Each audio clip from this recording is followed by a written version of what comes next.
the Function with Purpose podcast. All things health, wellness, fitness, and education with a physical therapy perspective. I am Dr. Amy Bullock, owner and founder of Fortress Physical Therapy. Fortress PT is here to serve the Charlotte metro area by highlighting the importance of how and why physical therapy should be a part of your health and wellness lifestyle.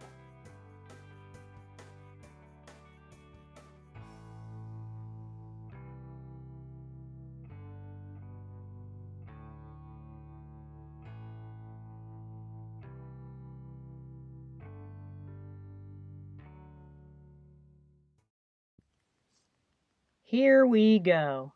Episode 3 of the FPT Function with Purpose podcast. Well, hello, Dr. Amy, here with you today on this lovely day. Episode 3. Wow. This is fun. I'm currently standing in a very small closet upstairs of my house. Actually my mom's house at the moment. With a bunch of towels put up so that my voice doesn't echo. And got my blue blockers on. Because I'm staring at a screen right now. And I'm standing. So, yes, getting some what they call neat and non-exercise thermo something. I don't know. I have to look that up. Anywho, okay, episode 3. Kind of just want to talk about a little bit of a difference or the future of physical therapy, or at least the type of clinics that are going to be coming. So my clinic, Fortress Physical Therapy, I am known as a fee-for-service clinic or a cash-based clinic. So I have no affiliation with insurances at all whatsoever.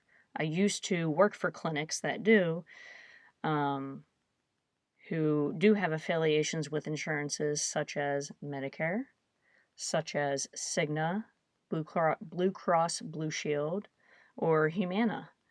But I think the future of physical therapy clinics are going to be kind of set up like mine, where there's no affiliation through a third party, meaning those insurances telling us, the physical therapists who went to physical therapy school, and how to get people better and get people out of pain and get people moving, how much physical therapy that person should have. Yeah, give me a break. Okay? But, I think for me personally, being a part or working for an outpatient hospital clinic and even a private practice clinic who does take insurance, that it has helped me shape my mindset that physical therapy is more than just taking a copay, doing an evaluation on them, and then shoving them off to a physical therapy aide or assistant or massage therapist or even the front desk worker. Physical therapy is and can be and will be direct primary care. So in the state of North Carolina as well as South Carolina, because I'm dually licensed, we have what they call direct access.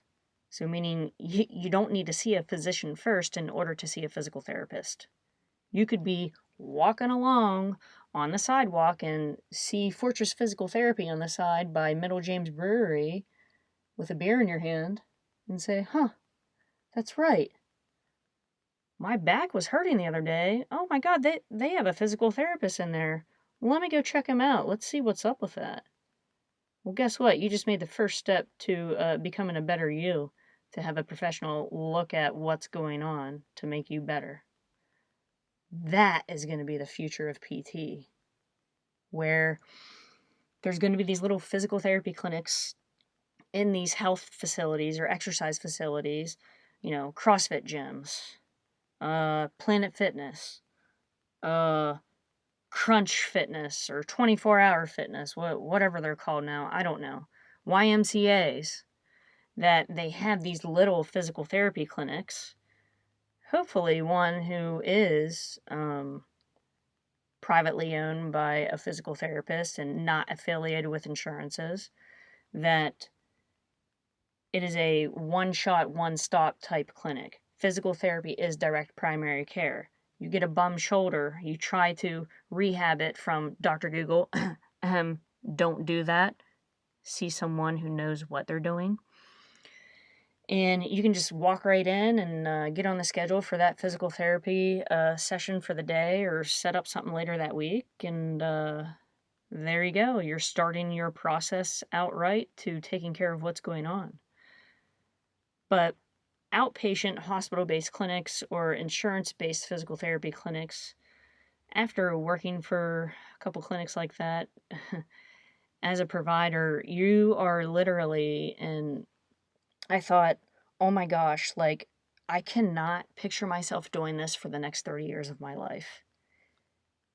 Get the patient scheduled, see what insurance they have, how much copay do they owe, get them back for an eval because they just have to be here because their doctor told them to come. They don't even want to be here. You assess them, you do their initial evaluation, and then you just send them off to the assistant to do their exercises. And yet alone, you don't even really follow up to make sure they're doing their exercises appropriately. Oh, and then as the physical therapist, you'll periodically, now it has to be on your schedule, to reassess that patient's progress 4 weeks later.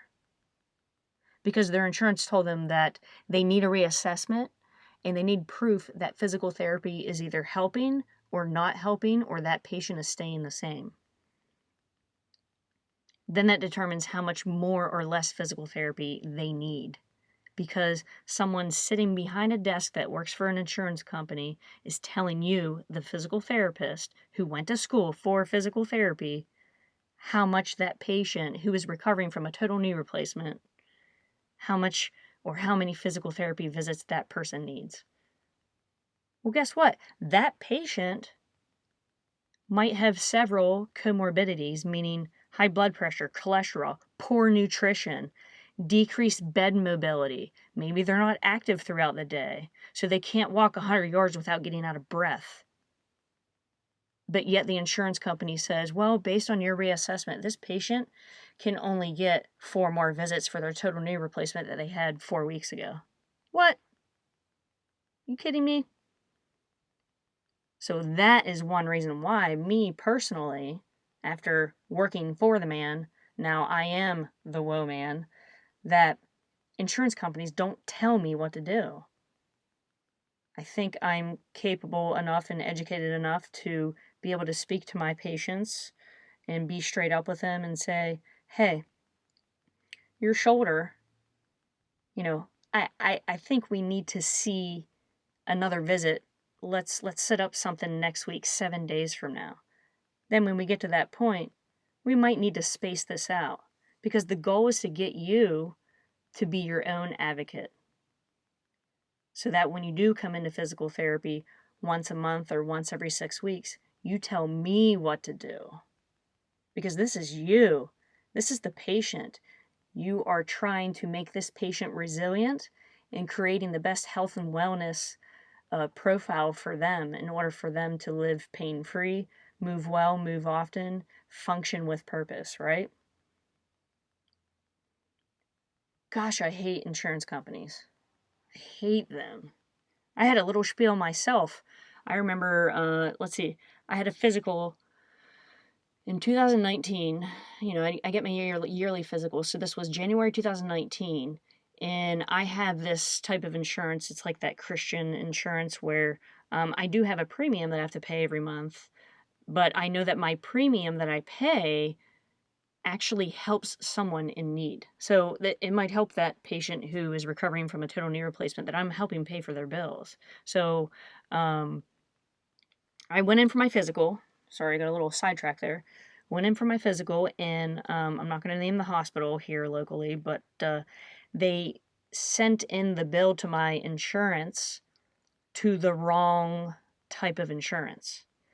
It literally took me a whole year on the phone to finally pay the $100 that I was supposed to owe, rather than the $450 for that visit for a physical and a little OBGYN checkup that us ladies have to do every 3 years if our pap test comes back negative. Yeah, $450 for an annual general physical. So I had to fight for it because the people working behind the desk who are dealing with insurances don't know what the F they're doing. So a lot of learning for me that if you want to prioritize something, you have to budget for it, and you have to fight for what you truly owe. And you're going to seek out that help that gives you the value that you're looking for. So, needless to say, the future of physical therapy, I think you are going to see these little small clinics that are owned by a PT like myself. And we're just honestly here to make people better movers, and make them realize that their health and wellness is more than just therapy bans and co-pays and, oh, but will my insurance cover this? Well, this is health care, not sickness care, right? Oh, that's going to be on another episode. So, the future of physical therapy is coming, and the future of physical therapy is direct primary care. Because the majority of the time, at least 90% of the time, if not higher, people who walk into my clinic have what we call a musculoskeletal issue, meaning muscles, the skeleton or the bones, joint, tendon, ligaments, which all have to coincide with each other to provide movement, human movement. And physical therapy is capable of assessing that and getting you out of pain and leading you to a better, healthy lifestyle. So, be on the lookout wherever you're located in the world. Find your PT. Find your PT that gives you the value that you need and the value that you're looking for. And if not, if you get a recommendation from someone, give them a chance, right? Because as a PT, we can't fix everybody on the first visit. Sometimes it takes some digging around a little bit. We're like little investigators, like Inspector Gadget. So it might take some time to find your pathway to success. All right, Physical Therapy 2.0 coming your way. Well, guess what? Fortress is already here in South Charlotte, Pineville, North Carolina. We are located within CrossFit Pineville. Come check us out.